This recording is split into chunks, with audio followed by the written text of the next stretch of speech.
ایک عورت کے ہاں ایک لڑکا پیدا ہوا۔ وہ اور اس کا خاوند بہت خوش تھے۔ انہوں نے اپنے بچے کو پہلی بار دیکھا۔ وہ بہت خوبصورت تھا لیکن اس کے کان نہیں تھے۔ انہوں نے ڈاکٹر سے پوچھا تو ڈاکٹر نے بتایا کہ اس کے کان اندر سے بالکل ٹھیک ہیں اور وہ کسی بھی طرح سے معذور نہیں تھا، لیکن اس کے باہر نظر آنے والے کان نہیں تھے۔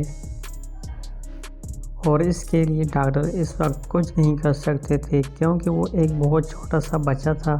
اس کی ماں اسی وقت سمجھ گئی کہ اس بچے کے لیے لوگوں کا سامنا کرنا اور ایک نارمل زندگی گزارنا بالکل ناممکن تھا۔ جب وہ بچہ اسکول جانا شروع ہوا تو وہ پڑھائی میں باقی سب سے بہتر تھا۔ لیکن حسد کی وجہ سے باقی لڑکے اس کے کان کا مذاق اڑاتے تھے۔ وہ جب بھی اسکول سے واپس آتا تھا اس کا چہرہ لٹکا ہوا ہوتا تھا۔ اس کی ماں بہت پریشان رہتی تھی۔ وہ لڑکا آہستہ آہستہ پڑھائی میں بھی کمزور ہوتا جا رہا تھا کیونکہ وہ باقیوں کی باتوں کو دل پر لیتا تھا۔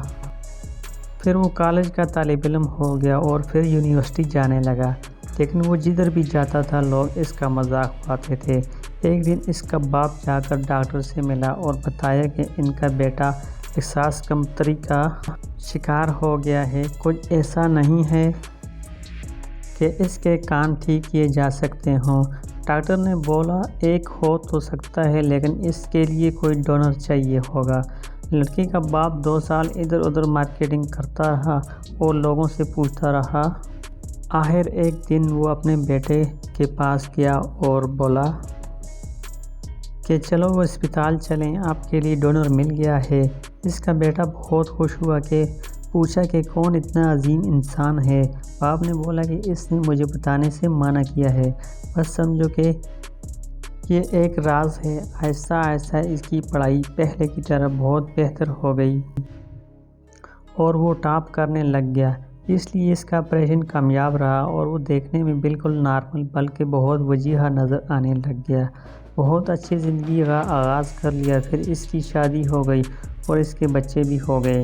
کبھی کبھی وہ اپنے ماں باپ سے پوچھتا کہ وہ کون ہے جو اس کا محسن ہے، جس نے اسے نارمل زندگی گزارنے کے قابل بنایا ہے۔ وہ ٹال دیتے کہ جب وقت آئے گا تو بتا دیں گے، ابھی اس کو راز ہی رہنے دو۔ جس دن اس لڑکے کی ماں کی وفات ہوئی وہ اس کے لیے پہلے ہی بہت بھاری دن تھا۔ اس کے باپ نے تابوت کے پاس اسے بلایا اور اس کی ماں کے بال ایک طرف کر کے اس کو دکھائے تو اس کی ماں کے کان نہیں تھے۔ اس نے اپنے بیٹے کو بتا دیا تھا کہ اس کی سب سے بڑی محسن کون سی عظیم ہستی تھی۔ وہ لڑکا بہت رویا اور اس نے باپ سے پوچھا کہ کبھی کسی نے ماں کو عجیب نظروں سے نہیں دیکھا تھا کہ ان کے کان نہیں تھے۔ باپ نے بولا کہ جن کا دل اتنا صاف اور خوبصورت ہو ان کی شکل اور ظاہری خلیے سے کوئی فرق نہیں پڑتا ہے۔ لڑکا اب سمجھا تھا اس کی ماں اتنے عرصے سے بال ہمیشہ کھلے کیوں چھوڑتی تھی۔